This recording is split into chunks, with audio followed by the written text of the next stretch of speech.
एक पापी मनुष्य को, एक अधर्मी मनुष्य को हमेशा ये लगता है कि वो जो भी कर रहा है सही है, सटीक है, और बाकी जो लोग कर रहे हैं वो गलत है। वो अपने आप को सबसे ऊंचा समझने लगता है। वो समझ से ये लगता है कि आज तक वो जो जीवन जिया है वही सही है। वास्तव में वो अपने जीवन का अनुभव को ही सत्य ठहरा देता है, सत्य मान लेता है। लेकिन वास्तविकता में सत्य तो इससे विपरीत होता है। और जैसे सांप को जितना भी दूध पिलाया जाए उसका जहर अधिक से अधिक होता जाता है। जहर में कोई भी कमी नहीं आती, क्योंकि ना सांप अपने जहर को ही उसका वास्तविकता मान लेता है। ठीक उसी प्रकार जब आप एक नकारात्मक आदमी के पास जाकर उसे समझाने लगेंगे, कोई पापी या कोई अधर्मी मनुष्य को सत्य के राह पर लाना चाहेंगे, उसे उचित ज्ञान देना चाहेंगे, उसे उच्च कोटि का ज्ञान देना चाहेंगे, उसको सही मार्ग में लाना चाहेंगे, तब उसके आगे वो सब ज्ञान कुछ भी काम नहीं करता, वो निष्फल हो जाता है। क्योंकि ना वो अपने प्रकृति को, अपने दुष्कृत्य को, अपने गलत प्रकृति को, अपने आसुरी प्रकृति को ही अपना सत्य मान लेता है, सत्य का नाम ठहरा देता है। हर मनुष्य जन्म से अबोध होता है, अज्ञान के साथ जन्म लेता है, परंतु जो मनुष्य समय के साथ ज्ञान अर्जित नहीं करता, बोध विकसित नहीं करता, जो विवेक शून्य होता है, जिसमें विवेक ही नहीं होता, उसका हर कार्य आसुर प्रकृति से संचालित होता है। वो जीवन तो जीता है मनुष्य के रूप में, परंतु अगर जीवन को कहीं ना कहीं ऐसे लोग जो मनुष्य जन्म का ध्येय होता है उससे भ्रमित हो जाते हैं, अपने सही रास्ते से दूर चले जाते हैं। मनुष्य जीवन का वास्तविक लक्ष्य क्या है, उसका ध्येय क्या है, जब तक इसे हम पता ही नहीं करेंगे, हमें पता नहीं होगा, तो फिर हम सही रास्ता, सही यात्रा कैसे कर सकते हैं।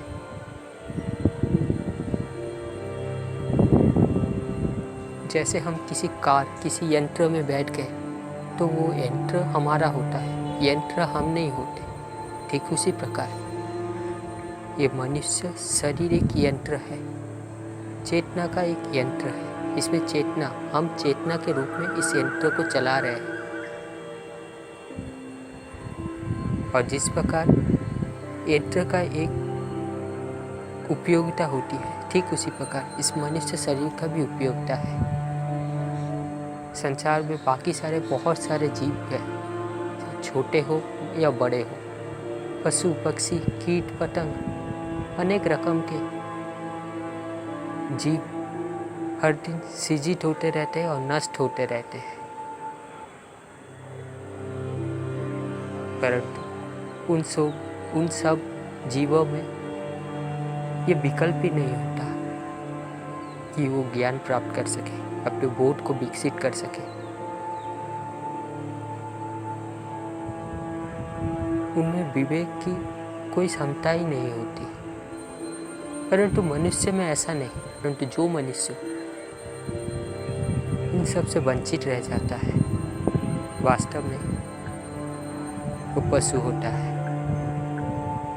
पूछिए अपने आप से, क्या इन सब बातों में किंचित भी गलत होने का कोई भाव है? मुझे लगता है नहीं दोस्तों। और जब ऐसे गलत मनुष्य की प्रचुरता हो जाती है किसी स्थान पर, तब वो आसुर प्रकृति के भाव में आगे बढ़ते हैं, जीवन को देखते हैं, और ऐसे ही मनुष्य समाज को दूषित कर देते हैं, एक कलंकित समाज का निर्माण करते हैं। और एक कलंकित समाज का उद्देश्य भी एक धार्मिक उद्देश्य नहीं होता, एक धार्मिक लक्ष्य नहीं होता। जहाँ सिर्फ भोग का प्रधान होता है, वो लंका के समान राज्य बन जाता है। और जहाँ त्याग का भावना होता है, वो अयोध्या बन जाता है। कैसा समाज चाहिए? अयोध्या जैसी या लंका जैसी?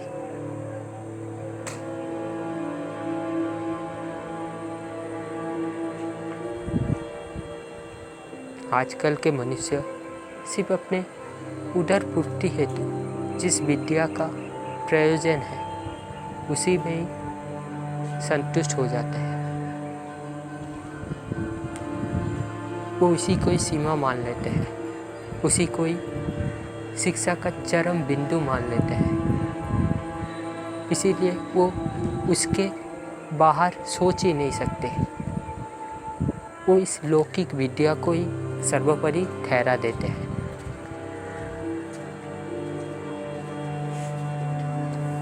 लौकिक विद्या शरीर के लिए होती है, परंतु हम चैतन्य हैं, चेतना है, आत्मा है। तो आत्मा का विद्या, आत्मा अनंत है, तो इसीलिए आत्मा का विद्या भी अनंत होगा, ये लौकिक विद्या नहीं।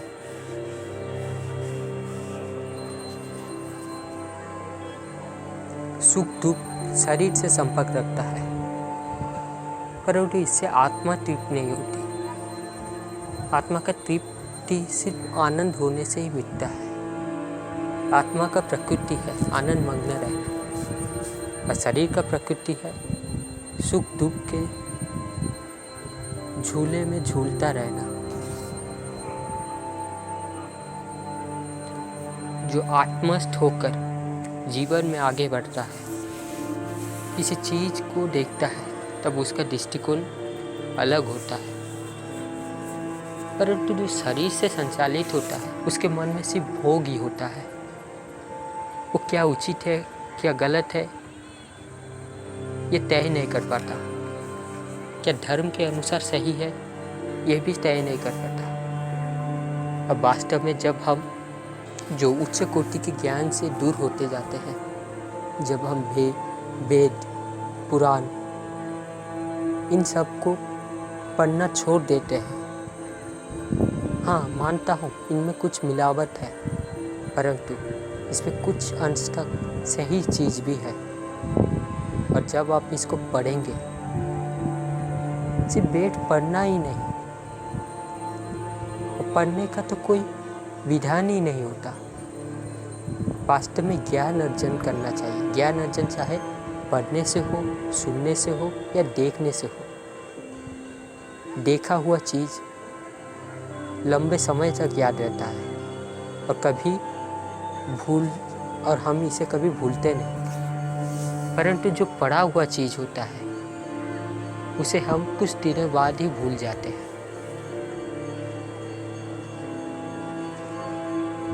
इसीलिए हमें सही ज्ञान अर्जन करना चाहिए।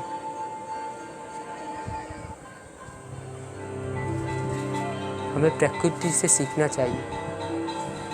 प्रकृति के पेड़ों को देखो, एक पेड़ भी एक छोटी सी बीज से जन्म लेता है, परंतु वो जब बड़े होता है, शाखाएं फैलाता है, इस शाखाओं से दूसरों को आश्रय देता है, स्वयं बड़े होता है और अपने शाखाओं में फल और फूल को जन्म देता है। वो फल जो किसी दूसरों के पेट में जाकर उसकी भूख मिटाती है, और वो स्वयं फल को पोषित करती है, परंतु कभी अपने लिए नहीं, दूसरों के लिए। ऐसा ही जीवन हमारा भी होना चाहिए। स्वार्थ के लिए नहीं, परमार्थ के लिए, सबके लिए। जो सबके लिए अच्छा होगा वो हमारे लिए भी अच्छा होगा। जिस प्रकार अगर वायुमंडल दूषित हो गया है तो चाहे हम कहीं भी रहे, उस वायुमंडल का दूषित प्रभाव हम सब पर पड़ेगा। परंतु अगर वायुमंडल ही पवित्र हो, पूरा संपूर्ण वायुमंडल स्वच्छ हो, तो उसका अच्छा प्रभाव हम सब पर पड़ेगा, हम स्वस्थ रहेंगे। ठीक उसी प्रकार जब हम राष्ट्र के लिए कार्य करते हैं, जब हम बृहद रूप में सोचते हैं, समाज के लिए कार्य करते हैं, जन कल्याण हेतु कार्य करते हैं,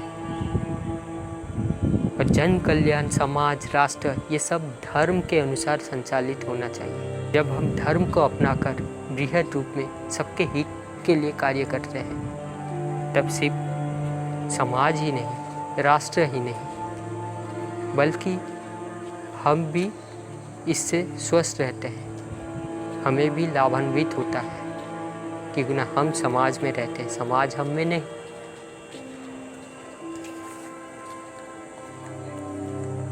तो दोस्तों, आखिरी बात यही कहूँगा कि अपने अनुभव को सत्य मत मान लेना, हमेशा आगे बढ़ते रहना और निरंतर ज्ञान अर्जन करते रहना, चाहे किसी भी माध्यम से हो, कहीं से भी हो। कोई छोटा कोई बड़ा नहीं होता, हर कोई से कुछ न कुछ बात सीखने की होती है, कोई संपूर्ण नहीं होता। धन्यवाद।